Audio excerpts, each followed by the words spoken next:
Introduction. Notre-Dame de Paris has always been more than a building. It is a complete idea translated into stone and glass, a long poem across centuries, a drama whose actors include kings and revolutionaries, artisans and caretakers, choristers and tourists, and even the weather itself. When Parisians look toward the Île de la Cité and see those twinned towers standing at the edge of the river's flow, they do not simply register a landmark. They feel the presence of a patient witness.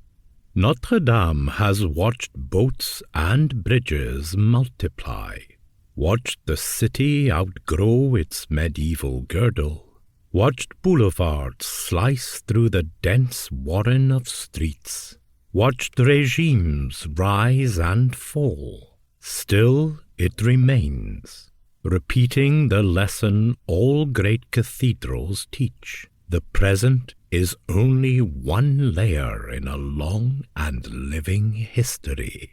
To describe Notre-Dame as a church is accurate, yet insufficient.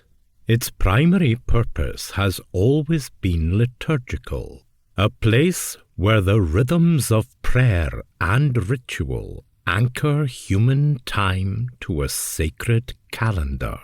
But the cathedral is also a masterclass in structural daring.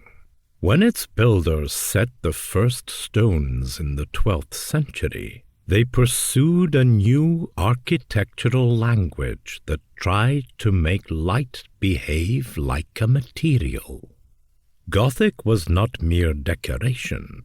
It was a structural argument in which stone, organized into pointed arches, ribbed vaults, and flying buttresses, learned to do more with less. Walls became thinner and taller, because arches learned to concentrate forces, ribs learned to channel thrust, and buttresses learned to shoulder weight away from fragile expanses of glass. If earlier Romanesque churches were fortresses of faith, Gothic cathedrals such as Notre-Dame became lanterns, pulling heaven down, not with mass, but with luminosity.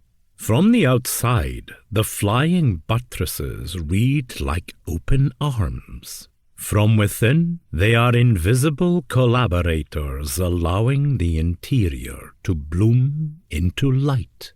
The site itself radiates significance.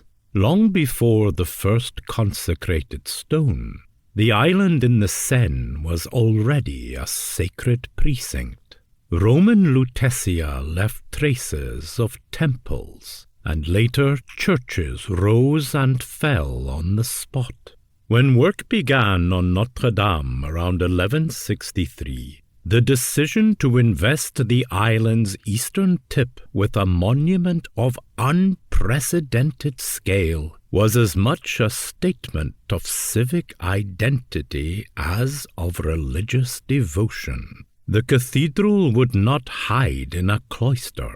It would stand in the city's very flow, at the hinge point between the right bank's commerce and the left bank's learned life, binding them with bell and ritual, and the practical business of parish records and civic ceremonies. Even today, when you walk from the Latin Quarter across the Petit Pont, or from the butcher streets once clustered on the right bank across the Grand Pont, the building suddenly fills your field of view.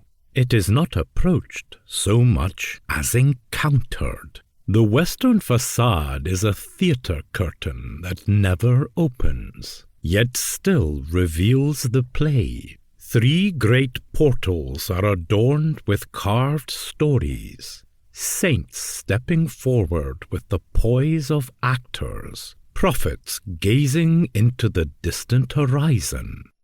To keep listening to this audiobook for free, click the link in the description. It will take you to a free Audible trial where you can listen to this and many other books for free for 30 days.